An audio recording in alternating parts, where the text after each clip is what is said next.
Shalom, thanks for watching Doing Life with Jenny. Today I'm telling you 10 things you need to know before living in or visiting a Mexican home. So this video will be helpful if you're buying a home, renting a home, staying at an Airbnb, or visiting a friend or family member that lives in Mexico for the first time.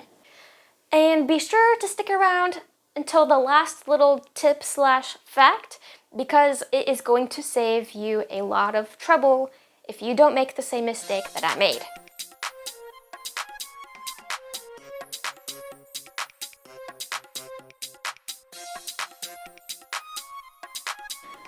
Firstly, Mexicans have what is called a service patio or patio de servicio, and basically it's a mini patio, and if it's an apartment it can be kind of like a balcony almost, but completely covered. But on your patio de servicio you're going to have a cement sink where traditionally you wash clothing by hands. You'll still find people that do. Or it's a good place to do things like rinse out paintbrushes or fill up your mop bucket. You'll also have your washer, if you have one, on your patio de servicio. It is also common to use a laundromat as well. It's very rare to see a dryer. You'll usually hang dry your clothing. In your patio de servicio, you also might find the gas tank that will run to the kitchen and or the hot water heater. Because in Mexico, there aren't like all these pipes and tubes built underground to provide you with these things. You'll have to refill it every so often depending on how big of a family you have and how often you cook. On your patio de servicio, you might also find your boiler or your hot water heater.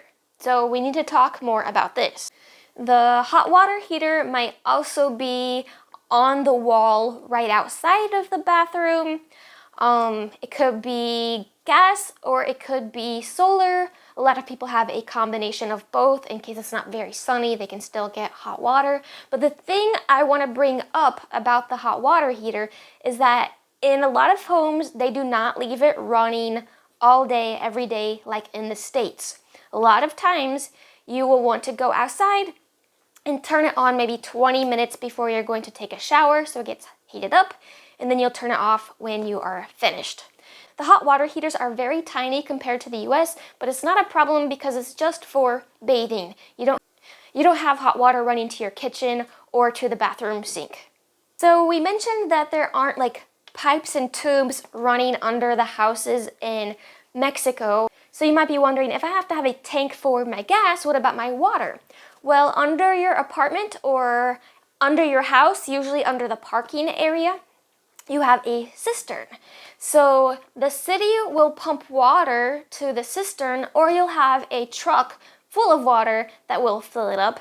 And then you have a bomba, which in English is a water pump, that will send the water from your cistern up to a tank on the top of your house. Then whenever you use water in your house, it will come from the black tank that's sitting on your roof. While we're talking about water, in Mexico you cannot drink the tap water, so that's why you'll need to buy a garrafon, which is a water jug, which I believe is like 5 gallons. And you usually have some kind of dispenser where you can tilt it to fill up your pots or your drinking glasses, or one where it's permanently upside down and you can just push a button to release it. You'll use that both for drinking water and for cooking. You can buy a water filtration system so that you can drink the tap water. If you don't wish to go that route, you can swap out the garrafon for a new one whenever you run out. They do reuse those. So if you're like me and you're environmentally friendly, don't be worried that they're just tossing those 5-gallon jugs every time one empties. While we're in the kitchen, it's good to know that houses do not come equipped with kitchens. If you pause the video and you go to I think it's global.remax.com, if that's not it, I'll put it on the screen, or Century 21 Mexico, I'll put the exact link on the screen as well. And just scroll through some houses that are for sale. You'll see a lot of the kitchens will just have a sink. It's called a tarja. That's it. No cabinets, no stove, no fridge, just the tarja. A lot of times it is your responsibility to finish the kitchen. If it does come with the kitchen, you'll see it labeled Cocina Integral. meaning that it has a fully equipped kitchen. So for example, I'm currently building a house, so the quote that they gave me is just for building the house, like the plumbing and the electricity, the walls, the floor. It does include like the flooring, not just the foundation floor. It does not include the kitchen. That is a very separate cost. And they can help me with that. I just have to pay extra. Why doesn't make sense? I know Germany has a similar system, because for some reason on YouTube I get recommendations to watch videos about Germany, but it's fascinating. Just have no idea why that's popping up. Next, in the bathroom, know that you cannot flush the toilet paper. I think this is different in brand new construction, but the pipes are just not built to handle toilet paper, so you're just going to put that in the trash can. The thing that probably bothers me most about Mexican homes is that they don't put screens in the windows. And you definitely want to open the windows there, because a lot of places it's not quite hot enough to have AC, but it does get a little warm, so you want to make sure you open the windows to get that nice cross breeze. But then what? You get the flies coming in, you get the mosquitoes coming in. Why isn't that a thing? I don't know. I specifically had to request it for my house. Kind of on a similar note, if you go back to those real estate websites, pay attention to like the front and or back doors. A lot of times you can see a gap at the bottom of the door. In the US, the doorway and the windows are nice and sealed. One, because we have very extreme temperatures here, so you don't want the AC escaping, you don't want the heat escaping or the cool or hot air coming in. You also don't want the bugs coming in. Why they leave that gap and don't have like that weather strip all the way around it, I don't know. I'm going to track that down because I'm scared of scorpions and spiders.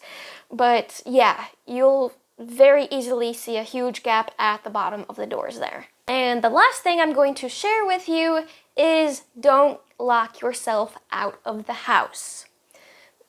The main door to the house, we're not talking about the bathroom door or the bedroom door, those are normal by US standards. However, when you are exiting the house, it can be like the main door to the house or exiting like the gate to your cochera, which is kind of a garage slash carport slash parking area.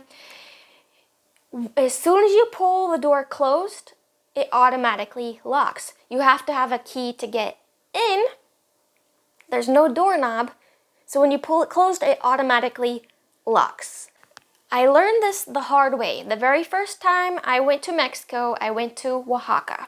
And the house was a little bit different, and then it had like the main house, and then around the courtyard area, there were some bedrooms and then a bathroom.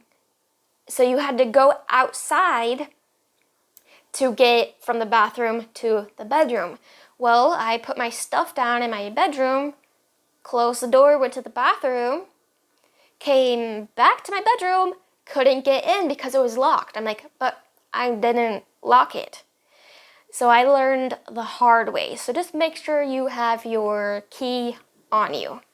You don't have to use the key to get out, but you do need it to get back in.